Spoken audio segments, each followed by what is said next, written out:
Hello, everyone. My name's Alexis Quinn. I'm the manager of the Restraint Reduction Network, and I'm also the author of my book, Unbroken. Today, I'm going to talk to you about autism and trauma in inpatient mental health settings.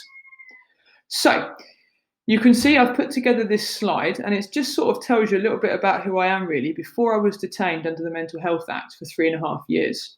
So you can see, how I've attracted over the years a number of labels, which I thought describe myself really quite well. They tell you a lot about me. And I guess I want to ask you, what vibes do you get from these images and these pictures?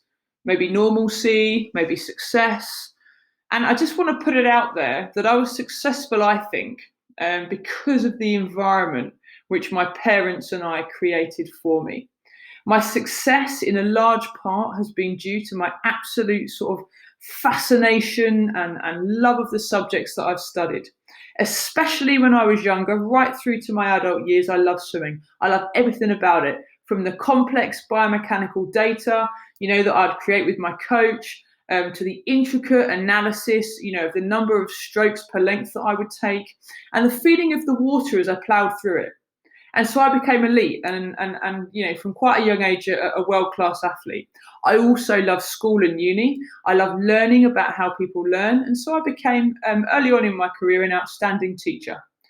Now, my environment 100% led to this success. It suited my sensory needs and my autistic disposition.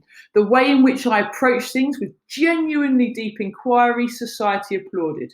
And so I experienced success, in certain areas and arenas. And my self-esteem could withstand, I have to say, the kind of day-to-day bullying and ridiculing and comments that I would get, from my peers. Because, teachers and coaches, they'd say, they'd never seen someone so focused and so dedicated. And so my self-esteem was always, kind of buoyed up by that. Now, my family were my safe space. And so was my swimming, and so was my academia. That was where I had secure attachment. This is where I felt connected. And in other areas of my life, I experienced chronic disconnection, a lot of bullying, a lot of, cumulative interpersonal trauma. But when I was at home and when I was in the water, I felt good. Then a few things changed in my life. I moved countries, I changed jobs, I had a baby, and then suddenly my brother died. And this altered my landscape.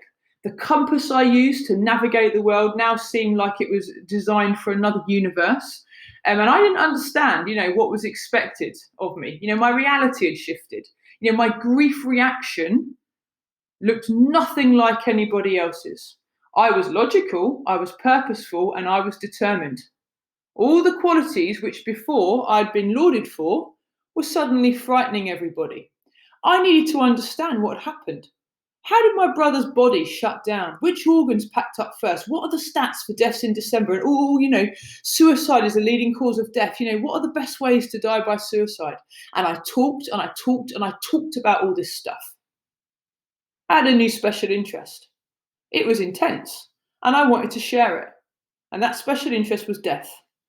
Now, I read more and more, I experimented more and more, not realizing that I was causing worry about, among my family and my peers. And what was soothing me was alarming everybody else. When I researched, I was more at ease. I was calm. I was doing something which was predictable at a very chaotic and unnerving time. I was also feeling rather uncomfortable with the extrasensory sensitivity that I was getting. I was experiencing light and sound as really, really intense, and my skin felt prickly. And I found that the best way to settle this, much like when I was a youth, was to move. Yeah, just like before. Move a lot. Only this time, people were displeased with my movement. I ran all the time, 3 times a day at exactly the same time. It didn't matter what was happening. I would drop everything and I'd go. And I like rolling, and so I would do forward rolls down corridors. My back was sometimes, a bit bruised, but it helped a lot. And this behaviour became labelled as challenging. I ate dinner standing up, I jogged on the spot watching TV, and I only ate cereal because everything else was too tasteful, and it felt like sand and rocks in my mouth. Now, I was coping in the only way anyone could really expect me to, in an autistic way. And this is how services kind of met me. They reacted in the only way that they knew how. Now, if you don't swim in the community, then you sink. And I was sectioned. This is how I depicted the Mental Health Act assessment. This is me, over here in the middle. I just felt at the mercy of these great, big, strong, systemic characters. And this is where I first, experienced trauma in a system that was supposed to care for me. Now, the definition for trauma is exposure to inescapably stressful situations that overwhelm a person's ability to cope. Bear this in mind as I tell you my experiences of the inpatient system. Decide for yourself whether you think hospitals have the capacity in the way that they are currently organised to heal trauma. And that's what I'd experienced in the death of my brother and all of those changes. And whether perhaps systemically they cause more trauma. Trauma of isolation, perhaps. Trauma of disconnection. Now, I was taken in a cage from my family home. My space, my safe space was gone. My secure attachment lost. I was carried handcuffs and legs tied together into hospital. Obviously, I didn't want to go. The doors were locked. The people that cared for me resembled those playground bullies. I came to experience again cumulative interpersonal trauma, and I was being re-traumatized. Now, meanwhile, I tried to manage in the only way that I knew how, as I say, that autistic way. And this is how I felt when I was in sensory overload, in environments which were noisy, which were chaotic, which were sensory charged. It felt like a balloon was blowing up in my head as the sensory input got more and more. And it just took a little puff and bang, the balloon would burst. And I would feel like this. And that would lead to a meltdown. Now, people would then touch me. Now, can you imagine being touched when you feel like that? Obviously, my reaction was to get the people off. And that was met with restraint. And that was met with seclusion. And that was met with long-term segregation. The environment, as I say, hundreds of miles away from home, was sensory charged. It was chaotic. And it was, quite frankly, it was scary. Thanks to all the locked doors, opportunity for me to sensory modulate by moving were gone. In any case, my movement, renamed as challenging behaviour, was shunned and seen as a sign of illness, something that I needed to stop doing if I was to get better and get out of hospital. There were no quiet spaces to hide. Madness doesn't sleep. And blanket restrictions meant that everything individual and personal had been removed from me. Now look, there are two great big problems, with hospital. All right, the first one, it's a communication problem. I suppose entirely sort of common and predictable, I suppose. People didn't want to listen to me. I mean, shock horror. And to understand my very sort of different and genuinely different language system, I suppose. They didn't take the time, to kind of get to the bottom of that. And the result was that I could only express myself through more challenging behaviour, because I was unable to manage myself and let people know what was bothering me. And again, a very common and I suppose entirely predictable issue was sensory problems, created because people weren't listening. Now, overload and then meltdown and then restrictive practice, which creates more overloads and more meltdowns, which justifies more restrictive practice, ensued. Now, I'm sure you can kind of see that cycle, but they didn't. And then we've got this kind of trauma, I suppose, in my identity. Reacting autistically led to more labels, led to more pharmacology for those labels, led to more restrictive practice because communication, because the sensory, differences that I was experiencing wasn't accounted for. And this is despite research showing that most autistic challenging behaviour is believed to be trauma related. And people would say, Alexis, don't let autism define you. I used to hear that a lot. Yeah, they didn't see that autism defines every aspect of my existence. They didn't see that separating me from autism was damaging. Their approach told me that I was broken, that I had nothing to get better for because it's neurological. It hope killed and was traumatic because they diminished and they destroyed my identity and they destroyed my sense of self. You know, how you ask? Well, I came to hate the part of myself that was wrong, the autistic part, and all those other disorders that you saw on that other slide, because I was taught to hate it. I had never before in my life hated myself until I was helped by professionals. I was put at odds with myself, told to focus on the part of me that needed to be overcome. I was subjected to long hours of therapy designed to cure me, or at least make me appear more normal. And over and over and over again, over those 3.5 years, I couldn't escape the idea that I must always be being corrected, always be being taught, always be building on skills, always be attending therapies and classes, always being constantly disciplined, and always remembering every second of the day that I'm autistic and that I've got so much to learn, so far to go, and so much more that I needed to be. So, of course, this led to masking. And a daily feature of my new life was the trauma associated with behavioural conditioning. I was taught compensatory behaviours to mask my autism-related cognitive differences. I was considered, ironically, one of the lucky ones because I was high functioning enough to use compensatory behaviours to respond to external societal pressures. I was given a star chart, and the more neurotypical I looked, the more stars I got. And at the end of the week, I was rewarded with being allowed to go outside. Now, the issue with this, well, beside the obvious issues, it focuses, of course, on outward behaviour and doesn't actually look at what's happening inside me. So despite plenty of research indicating the negative impact on our well-being, this approach is gold standard.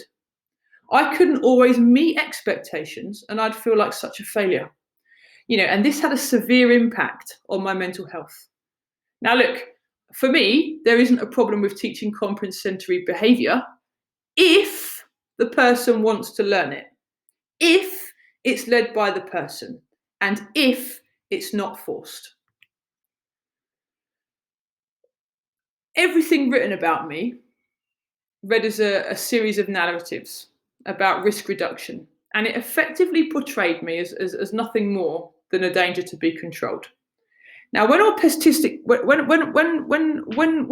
people have experienced, a life, of chronic disconnection, of cumulative interpersonal trauma, I suggest that we encourage professionals to stop, to step back, and to look at ways to help us reconnect.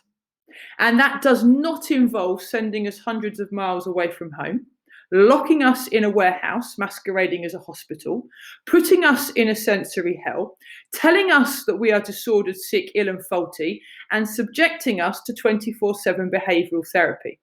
The trauma caused by this overly medicalised behavioural model, doesn't acknowledge, let alone apologise for, or compensate for. Autistic people continue to be subject to abusive treatment, segregation, and practices, that I've just spent this lecture describing. And our so-called behaviours are seen as little more than conditioned responses rather than signs of relational distress. This has got to be acknowledged. Like other forms of marginalisation, if you don't acknowledge it, then we can't move on from it. It will just continue, to show its effects in a sort of cultural trauma, that we're experiencing. So, I argue, that all the above, when autistic people experience distress and that a trauma-informed approach, is needed. A trauma-informed approach is needed. One that's sensitive to the years of interpersonal trauma we're likely to have suffered, at the hands of society. And an approach that simply accepts us for who we are, rather than diminishes our sense of self and re-traumatizes us and dehumanizes us. And like I say, currently the culture and policy, surrounding autistic people in the United Kingdom, basically, it locates the problem in us, and it's just devoid of understanding of how the autistic person came to be so mentally affected, by the environment. Because for autistic people, the principles of trauma-informed care, underpin a culture change, in how we're viewed, and for institutions to promote the delivery, of safe, supportive, and therapeutic environments, there must be a fundamental understanding that autism is an inextricable part of us, and that units in themselves can aggravate our sensitive sensory dispositions. Staff also need to be aware that their help, however well-meaning, can re-traumatize. So, to finish up, our extensive communication, sensory and interpersonal differences, mean it's essential that trauma's presence is met with skill and understanding. The nuanced disposition of autistics means that trauma-informed care must highlight autistic similarities as well as differences. Staff need to be able to appreciate their role and their potential to be responsive to the diverse needs of autistic people and their families, the people that know them best. There is something very important about acknowledging our strengths and our abilities to survive. And there is something essential about recognizing, the fundamental role of feeling safe, secure, and empowered by developing relationships with those that are supposed to be caring for us. Now, trauma-informed care and practice requires a paradigm shift. Its principles, practices, processes, policies, values, and environments represent a completely different ideology and vision about what care looks like. An ideology, I would suggest, that is currently at odds with the status quo. However, that is not to say that we should give up. Oh, no. It's just to say that it might be worthwhile promoting an ambitious change of vision, and rethinking leadership, to encourage caregivers to reflect and work towards, values, flattened hierarchies, capability care models, and language and narrative, right? Language and narrative, policies and practices and roles and relationships which are friendlier and trauma-informed. Now, I was never discharged from section or mental health services. I actually had to escape the country. Now, I'm lucky to have escaped. I'm lucky to have had the resources, whilst on section, to leave the country. And, I've managed to build a new life for myself. But I know that I'm lucky to be able to stand here and tell you what helped and what didn't help. And there are lots of autistic people out there that aren't as lucky aren't as lucky as me. And we need to do something to help them. Thank you.